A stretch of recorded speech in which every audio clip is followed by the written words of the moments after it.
तो देश के लिए कोई खतरा नहीं हुआ, संसद के लिए कोई खतरा नहीं हुआ। और याद रखिए, उन्होंने वीरता दिखाई, उन्होंने धीरज दिखाई, उन्होंने संकल्प दिखाया, उन्होंने त्याग की भावना दिखाई। लेकिन अखबारों के जरिए, जैसे सोमनाथ जी कहते हैं, हमें भी जो खबर मिली है उससे ऐसा लगता है कि सब कुछ इसलिए बच गया कि वो जो तार लगाए हुए थे वो तार कार की टकराव से टूट गया और एक्सप्लोजन वो नहीं कर पाए। नहीं तो 6 की जगह पर 60 चले जाते, ये संसद चली जाती, इसमें से कितने सदस्य चले जाते। गृह मंत्री जी, इस बात को ध्यान में रखना चाहिए था। न मालूम क्या इस सरकार को हो गया है, हर पद को अमर्यादित कर देने का जैसे इन्होंने संकल्प कर लिया। विरोध पक्ष भी हमारे एक मित्र, जिनकी मैं बड़ी इज्जत करता हूं, उन्होंने कहा बुश ने सारे देश को एक कर दिया। क्या आपको याद है कि जिस समय वो घटना हुई 11 सितंबर को, बुश ने देश के सारे लोगों को, चाहे छोटे थे या बड़े थे, सबको न केवल निमंत्रित किया, जो लोग विदेश में थे उनको स्पेशल हवाई जहाज में बुला करके भेज करके बुलाया था। मैं जानता हूं आज सारी बुद्धि, सारा ज्ञान, सारी राष्ट्रभक्ति, सारा देश प्रेम न हमारे इधर के बैठे हुए साथियों के अंदर है, लेकिन जो दूसरे लोग भी चुने गए हैं उनको भी कुछ देश के बारे में मालूम है, उनको भी इस देश के बारे में थोड़ी पीड़ा है। क्या उनकी ओर आपको ध्यान देने का अवसर नहीं मिला? इतने दिनों के अंदर 5-6 दिनों में आपको यह अवसर नहीं मिला। मान लीजिए हमारे जैसे लोग जो किसी पार्टी के नेता नहीं हैं, यहाँ पर तो बड़ी पार्टियों के नेता हैं, उनसे भी बात करने का आपको अवसर नहीं मिला। क्यों नहीं मिला? किस कारण नहीं मिला? कौन सी सिक्योरिटी की कमेटी बैठती है आपकी कैबिनेट की? कौन से कैबिनेट के लोग बैठते हैं? वो रक्षा मंत्री जिनको एक दिन अकारण आप इस्तीफा दिलवाते हैं, दूसरे दिन अकारण वापस ले लेते हैं, जिनके नाम पर संसद नहीं चलती, वो देश की सुरक्षा के बारे में बात कर सकते हैं। सोमनाथ चटर्जी उसके बारे में बात नहीं कर सकते, मुलायम सिंह नहीं कर सकते। एरना रायडू को बुलाया होगा शायद, वो नवादा के नवडा क्या कौन होगा, वो जो गुट है राजग, उसके सदस्य। मुझे आपसे निवेदन ये कहता हूँ, भाषण तो मैं नहीं देता हूँ, मैं तो कभी कभी भाषण देता हूँ, वो भी अध्यक्ष महोदय ने कहा तो बोल रहा हूँ।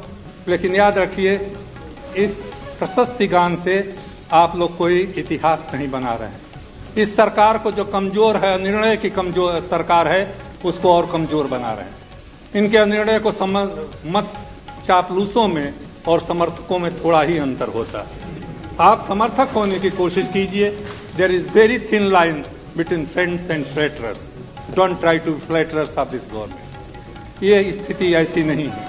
आज मैं बड़े विनम्र शब्दों में कह रहा हूँ, स्थिति भयंकर है। लड़ाई की बात वो लोग करते हैं जिन्होंने कभी लड़ाई के बारे में सोचा नहीं। इसी संसद में मैंने अकेले कहा था कि मत कहो प्रशंसा के शब्द। आज अणुबम का देश होने के कारण, अणुशक्ति का आपने बड़ा घोष किया था। आज हम और पाकिस्तान दोनों बराबर हैं।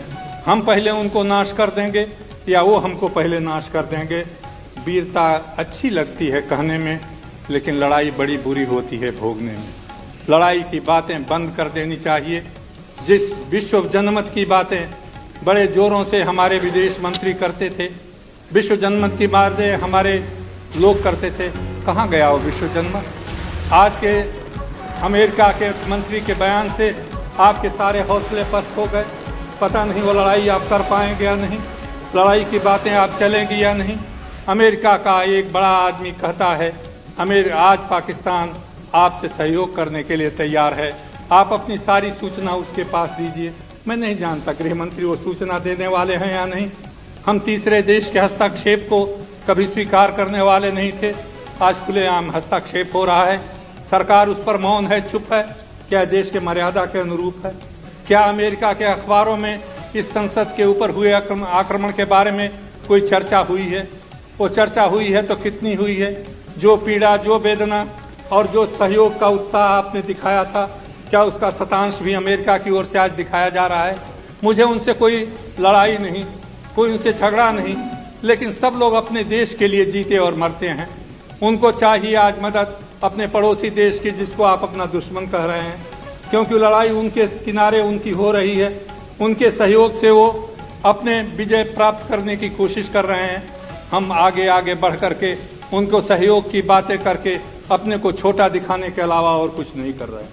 उनके सामने अपने को छोटा दिखाना, विपक्ष के सामने अपने को बहादुर बताना, देश की जनता को भ्रम में रखना, चाहे वो कारगिल की लड़ाई से लेकर के अभी हमारे मित्र ने कहा शांति का देश है भारत, और इसीलिए आप गए थे लाहौर में 5000 वर्षों के अपने इतिहास में, स्वर्णिम इतिहास में, जब दुनिया में भारत सबसे समृद्धशाली और शक्तिशाली देश था। हम कभी अपनी फौजों को लेकर के विदेश में नहीं गए। दोस्तों से मैं अपने अध्यक्ष महोदय निवेदन करना चाहूँगा, सभ्यता और संस्कृति की बात करने वाले लड़ाई की बात इतनी आसानी से मत करें। लड़ाई खतरनाक खेल होती है और उस खतरनाक खेल को खेल करके न केवल आप इस देश का नुकसान करेंगे,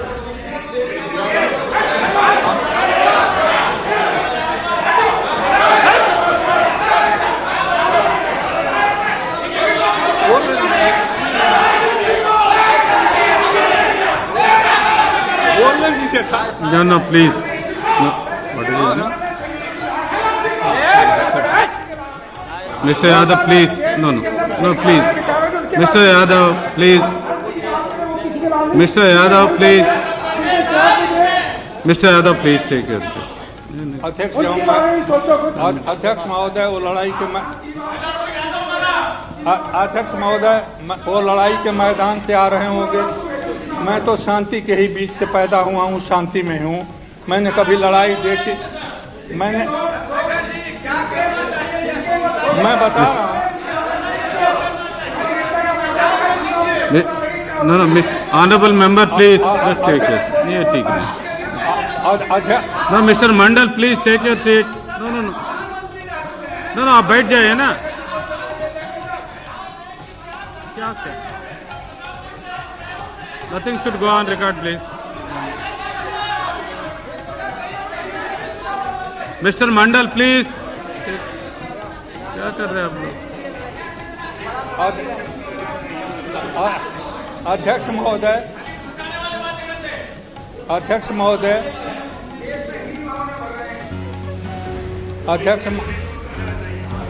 महोदय मेरा पहला सुझाव तो ये है, अध्यक्ष महोदय मेरा पहला सुझाव ये है कि अगर इन सदस्यों को सद्बुद्धि दे सकें कि संसद में किस। Madam please take your seat. क्या कर रहे थे?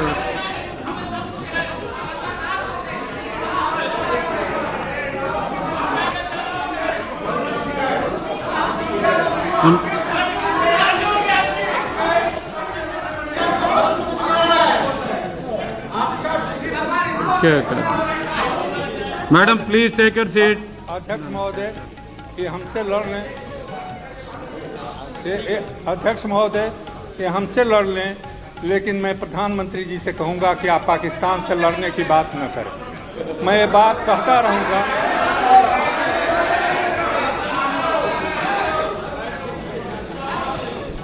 मैं आपसे फिर निवेदन करूंगा, लड़ाई खतरनाक खेल है।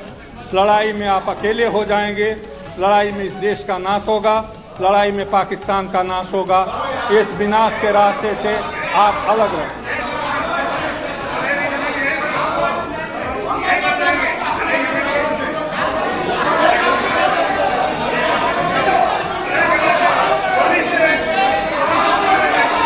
No, please take your seat.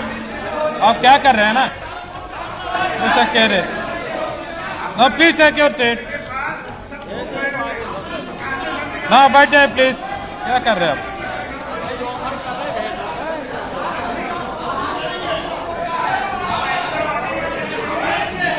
This is no, please. No cross talk, please. अध्यक्ष जी क्या कर रहे हो आप लोग? Order please, order please. अध्यक्ष जी जो लोग सेना में जाना चाहते हैं उनको आप भेज दीजिए, मुझे कोई एतराज नहीं है। लेकिन हम तो इसी संसद में हैं और यही का कर्तव्य पालन कर रहे हैं। No running commentary please. कर्तव्य पालन करने के लिए सेना का, हमारे आर्मी के लोग, हमारे फौज के लोग हैं, हमारे सेना के लोग हैं। ये निर्णय वही करेंगे कब लड़ाई लड़नी चाहिए, किस तरह से लड़ाई लड़नी चाहिए। वो सलाह प्रधानमंत्री जी को और रक्षा मंत्री जी को देंगे। अगर उनकी सलाह हो कि लड़ लेना ही जरूरी है तो आप लड़ लीजिए, मुझे उसमें कोई एतराज नहीं है। लेकिन उस समय भी मैं इसका विरोध करता रहूंगा, अकेले भी रहूंगा तो विरोध करता रहूंगा। मैं लड़ाई के खिलाफ हूं और लड़ाई के विरोध में मैं अपनी आवाज उठाता रहता हूं। मैंने अकेले भी एटम बम बनाने का विरोध किया था, आज भी विरोध कर रहा हूं, आगे भी विरोध करूंगा, क्योंकि एटम रक्षा का अधिकार नहीं है, हथियार नहीं है, वो आक्रमण का हथियार है। रक्षा उससे नहीं होती, उससे आक्रमण होता है। भारत एक आक्रामक देश नहीं है और भारत को आक्रमण की बात नहीं सोचनी चाहिए। मैंने उग्रवाद को भी देखा है थोड़े दिनों तक और मैं जानता हूं कि उग्रवाद से कैसे निपटा जाता है। ये भाषण वीरों से उग्रवाद नहीं रुकता है।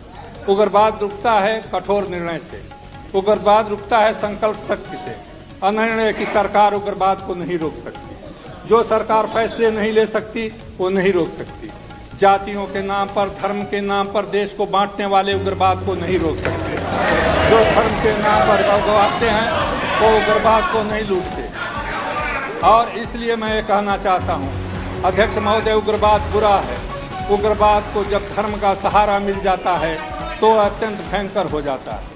अगर एक तरफ से उग्रवाद धर्म के आधार पर चल रहा है तो उसी तरह का उग्रवाद धर्म के आधार पर चलाने की प्रवृत्ति इस देश में नहीं पैदा होनी चाहिए, नहीं तो ये देश पहले बर्बाद हो जाएगा। क्योंकि इसलिए अध्यक्ष यादव, मैं आपसे निवेदन क्या कर रहे हैं आप? ये जितने लोग बातें कर रहे हैं, और मुझे बड़ी प्रसन्नता है कि गृह मंत्री और प्रधानमंत्री चुपचाप बैठे हैं ताकि ये लोग अपनी भाषण को पूरा कर सकें।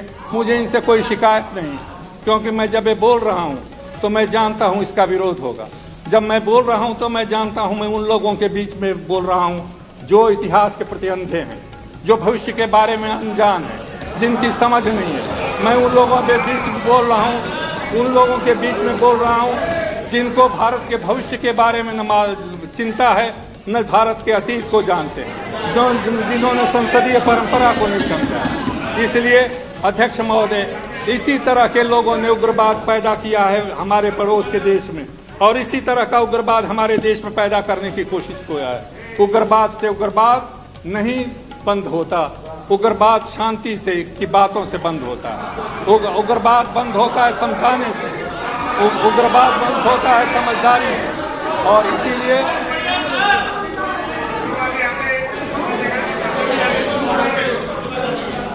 अभी हमारे मित्र अटल जी की शांति के प्रस्ताव को बड़ा समर्थन कर रहे थे। अब शांति शब्द से इन बेचारों को पीड़ा हो रही है। इसलिए मैं अध्यक्ष महोदय, मैं नहीं इसीलिए बोलना चाहता था।